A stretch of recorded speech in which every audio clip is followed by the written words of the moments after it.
Welcome to ADHD Power Tools, where we give you the tools to unlock the power within.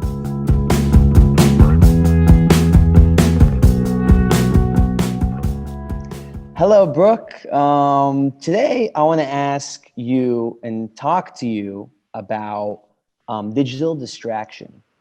Now, digital distraction, it's crazy for us with ADHD. It's pretty distracting. Gets us off the production.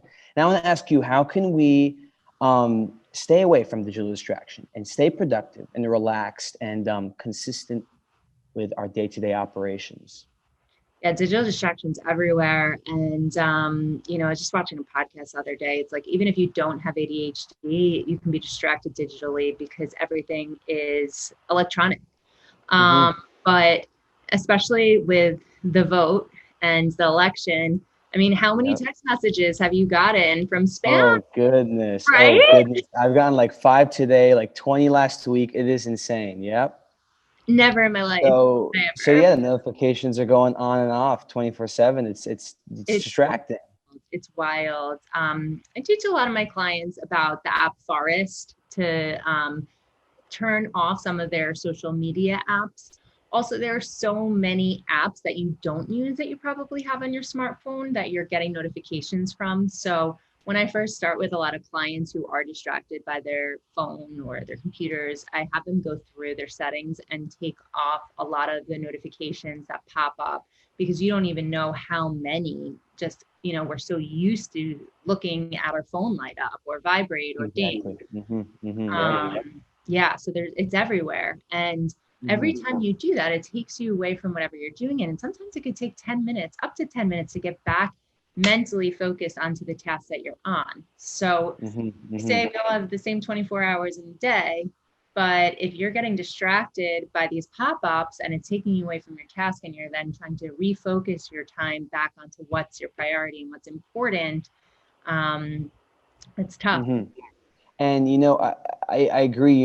It does take a little bit time to hop back on that task, and that's why it's good to give yourself that little guilt-free time where it's like, okay, I'm off my phone.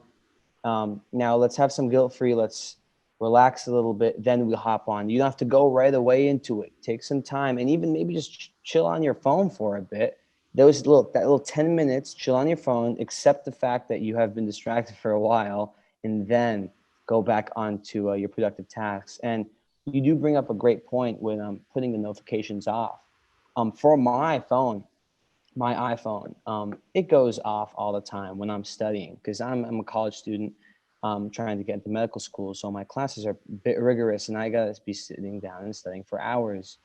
And the thing is with that is, when your phone goes off and I go on my phone, it's a wormhole. I'm stuck in this insane amount of distraction through social media, YouTube, Reddit, Twitter, Instagram. And it's funny, I put all those little social media apps into a little folder, and I call it junk, just to get me away from all that stuff. But I put time limits on them, and I delete these apps, and I put, like, when I say time limit, I go into this section in settings called screen time. Have you heard of that? The screen times section? Yeah, where you get those alerts on your phone, 4 hours. Exactly. And I'm like, wow, I'm spending a lot of time on my phone. So I put time limits on it, so it notifies me when you've been on an hour or 2 hours on it, the specific app. And that helps me a lot. Deleting specific apps that I know are so distracting, like Twitter or YouTube, I do that as well. And that helps me self-control.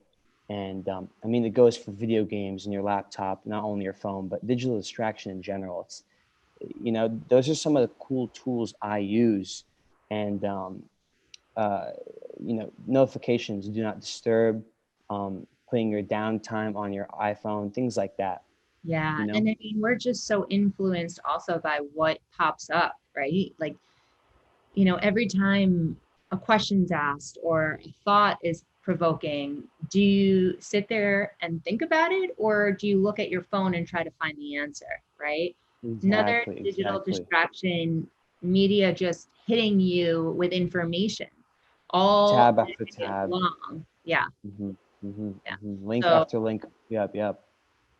So I think just doing those apps like you had mentioned, the screen time on certain apps, Forest, deleting some of the apps off your phone, setting specific times to check your emails or check your social media, and be very intentional about it. I think that's the way to go.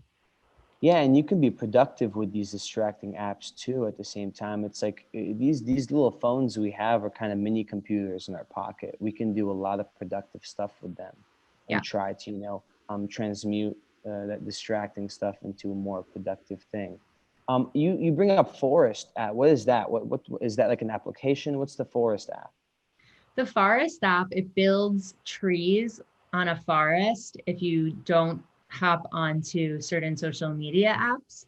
But then when you take away from whatever task you're doing and you jump onto the apps, it starts killing the trees in the forest. So, wow. That's cool. I like that. It is cool. It is cool. Yeah. So you can get that like on the iPhone and anywhere? It's called Anywhere, Forest? Forest. Okay, that's cool. I gotta look into that. That's awesome.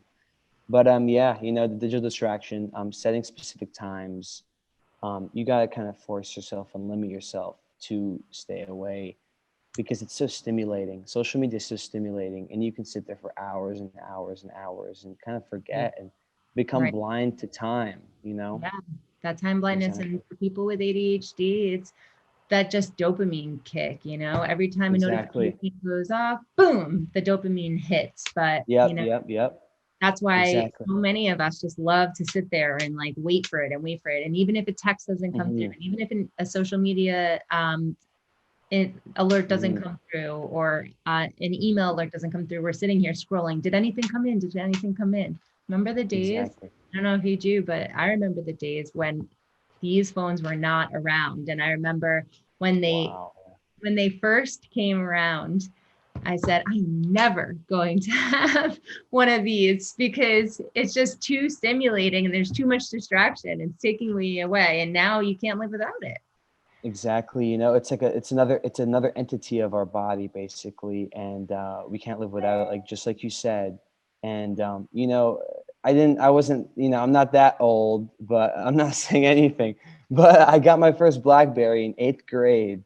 It was a little BlackBerry, and it was nothing compared to what we have now with all the access and notifications and social media. It is insanely stimulating. And to do BBM, remember the BlackBerry? Yeah, I used BBM. Yeah, exactly. That's back when I used to live in Lebanon.